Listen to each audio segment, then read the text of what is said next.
Os Leões tinham um currículo quase exemplar ao fim de 14 jornadas. 5 pontos desperdiçados e apenas 3 golos sofridos. Números que lhes mereciam o rótulo de melhor defesa da competição. De resto, eram os campeões em título e líderes do campeonato. E candeia que vai à frente, alumia 2 vezes. Quanto ao Benfica, há muito que é alvo de duros ataques dos críticos. Diz-se que morreu a grande equipa dos anos 60, esquecendo que ainda 2 anos antes o Benfica esteve na sua 5ª final da Taça dos Campeões Europeus e que durante a primeira volta teve muitas vezes de jogar sem Eusébio, Matino, Malta da Silva, Simões ou Torres, ausentes por lesão. Em todo o caso, a verdade era só uma. Se o Benfica vencesse o derby, o campeonato estava relançado. Se o perdesse, entregava definitivamente o ouro ao Sporting. O derby é um jogo que marca todos. Marca os adeptos, marca os jogadores, os treinadores, os dirigentes, os mídia. Me parece que é o dia em que o treinador tem a sua missão mais facilitada em termos de motivação. É mais de coartar essa ansiedade que se apodera, portanto, dos jogadores, que é o trabalho maior que o treinador tem em relação, portanto, a esse derby, que constituía, e penso que ainda hoje constitui, era o Benfica Sporting, que aglutinava, era digamos, o Portugal desportivo. Havia mais rivalidade durante a minha carreira de profissional do que hoje, quer no meio do público, quer entre nós jogadores, porque eu lembro que a bilheteira abria segunda-feira e estava esgotada, quer no Estado da Luz, quer no Estado Zé Alvalade. Lembro-me que Sporting Benfica era o jogo do ano, quer na parte do público, quer na parte dos profissionais. E tínhamos 2 grandes equipas que era um espetáculo digno de ser visto. Era a razão que as bilheteiras esgotavam-se em horas.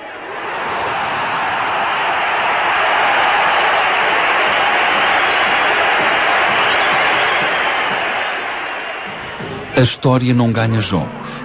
A estatística muito menos, mas uma e outra carregam mensagens importantes que os jogadores encarnados não podiam esquecer. Em 73 confrontos para o Campeonato Nacional, Benfica e Sporting tinham empatado por 16 vezes. Os Leões tinham vencido em 26 ocasiões e os encarnados em 31. Nesse rol, incluíam-se alguns magníficos resultados em anos recentes, como as vitórias por 3-0 em 64-65 e 66-67. Ainda na última época, a final da Taça de Portugal tinha sido decidida com um 3-1 favorável ao Benfica. Para quem vestia de águia ao peito, ganhar ao Sporting não era apenas possível, era natural. Na altura, os derbys, eu diria, talvez menos certos que hoje. Hoje, até em função do trajeto de ambos os clubes, nós vamos ver as estatísticas e verificamos que há uma diferença substancial. Agora, naquele tempo, o Sporting tinha uma equipa muito interessante, havia verdadeiramente uns nervos terríveis nacionais dos confrontos Benfica Sporting, e não era assim tão pacífico ou tão linear dizer-se, bom, vai ganhar o Benfica ou vai ganhar o Sporting. É domingo 27 de dezembro de 1970. Um longo fim de semana de celebrações natalícias vai ser coroado com o final perfeito. Um Benfica Sporting de tudo ou nada. Está uma tarde fria em Lisboa e choveu nas últimas horas. Houve inclusivamente queda de granizo. No entanto, São Pedro parece amainar a fúria com o aproximar da hora do jogo. A chuva e o granizo dão lugar a uma tarde fria, mas soalheira. O terreno do jogo, esse, está úmido, mas é aquecido ao redor de uma esplêndida moldura humana de 70 mil almas que enchem por completo o Estádio da Luz. E nesse jogo lá, às 3 da tarde, o ambiente é diferente do que jogar à noite. E a gente estávamos habituados a ter aquele estádio sempre cheio às 3 da tarde, e depois quando saíamos dos jogos ainda havia rumarias e passávamos as pessoas a pé para 7 rios, e aquilo era espetacular, e criava-se grandes ambientes, mesmo antes e depois dos jogos, em que muitas das vezes nós saímos para os carros e estávamos à conversa com os sócios largos tempos. Vamos falar da moldura, daquele famoso terceiro anel, um estádio completamente coberto de gente preparada, altamente motivada para assistir a um derby.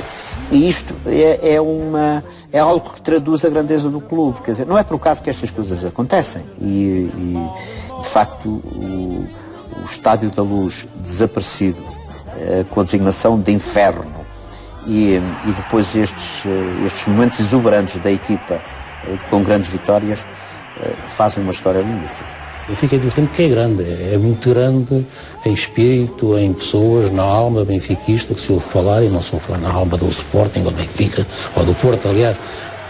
Daí realmente um grande clube. O Benfica é o clube do povo. E o povo é muito mais do que um grupo de adeptos. O povo mobiliza, movimenta. Quem viveu no estrangeiro, como eu vivi, e vou-lhe dizer uma coisa, a única coisa que me fazia ser português, e ainda hoje faz, é o Benfica. O Benfica, para mim, foi sempre um pai. Eu nunca dei... Eu não dou nada ao Benfica. O Benfica é que me dá tudo a mim. No meu tempo, fazer um Sporting Benfica era uma satisfação terrível para mim. Quando se ficava de fora num jogo destes, isso era uma machadada que se levava. Dava prazer a jogar, pelo envolvimento, por aquele entusiasmo, para aquele verde que a gente tinha ali na frente, às riscas e tal. E eles, o encarnado também, pronto, eu suponho que do lado de lá era igual. E era jogado com emoção, e era uma festa. Vítor Hugo na bola escreve: as previsões saíram certas, lotação esgotada. Ficaram alguns bilhetes por vender, mas esses não deram prejuízo ao Benfica, deram-no ao mercado negro. Bilhetes vendidos, cerca de 72 mil. A receita bruta apenas dos bilhetes vendidos foi de 1.574.580 escudos.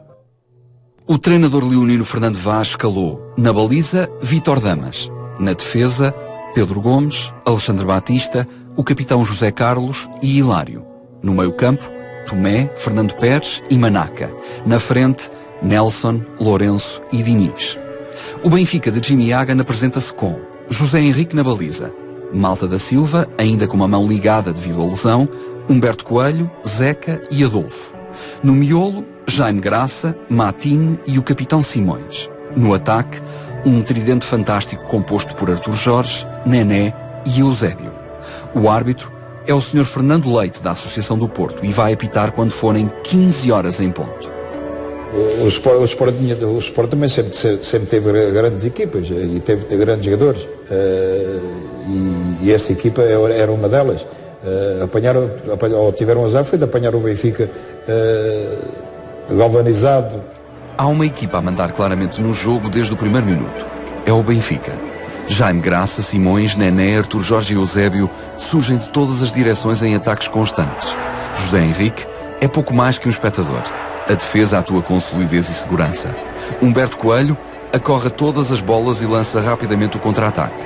Um meio-campo versátil e elástico domina a partida com alegria e vitalidade, e o ataque vai entrando com impressionante facilidade na defesa do Sporting. Aos 23 minutos, Adolfo cruza para a área. Hilário tenta correr aos pés de Eusébio, mas chega tarde demais. O Pantera Negra acaba de fazer o primeiro da partida.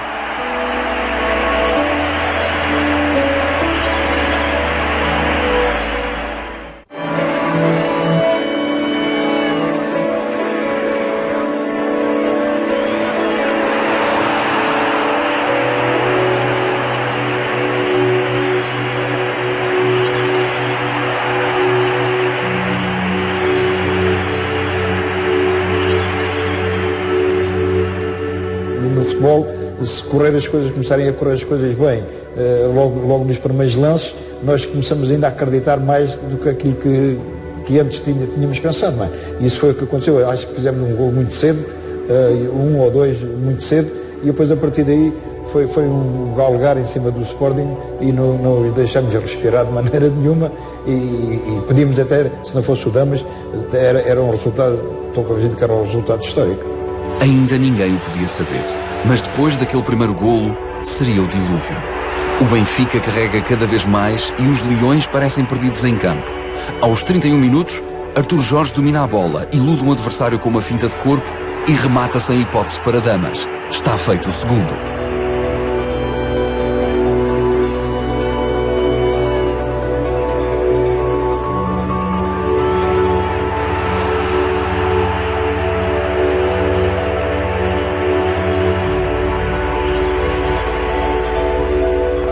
O Artur Jorge expressava no fundo aquilo que também era a história do número 9 ao longo de todos os anos,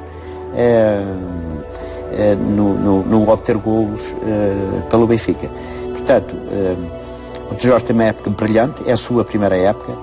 O Eusébio, nesse ano, levou algum tempo a ser igual a si próprio, e a partir do momento em que percebemos que tínhamos um homem como referência na frente, Artur Jorge, com o Eusébio a jogar um pouco mais por trás, e eu já era mais jogador de meio campo que do lado esquerdo, ainda com o Jaime Graça e com o Nené sobre a direita, o Artur Jorge tirou um partido exatamente desta capacidade ofensiva e também das suas próprias características que eram para finalizar. Portanto, foi uma excelente aquisição que culmina como o melhor marcador do nosso campeonato. Até ao intervalo, o Benfica continua sempre por cima do jogo. É uma exibição extraordinariamente inspirada que marca o regresso de uma grande equipa à sua essência mais pura. Não fosse a grande exibição de Vítor Damas, e os números seriam ainda mais expressivos.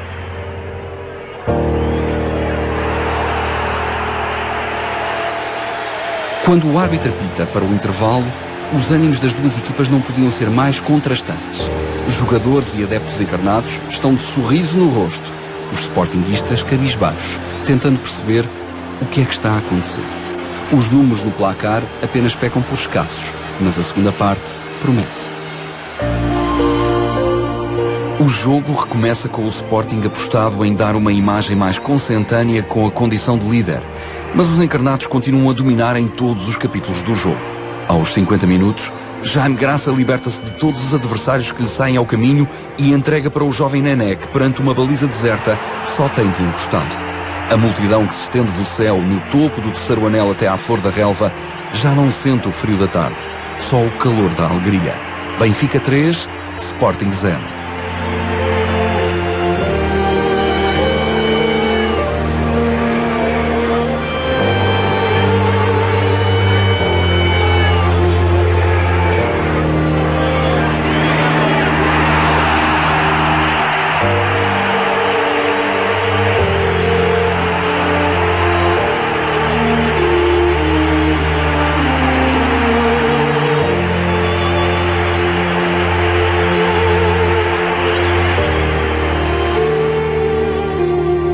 O resultado dilatado nada tem de anormal. É a consequência natural da enorme diferença daquilo que as equipas produzem em campo. Só Vítor Damas, defesa atrás de defesa, vai evitando a derrocada total.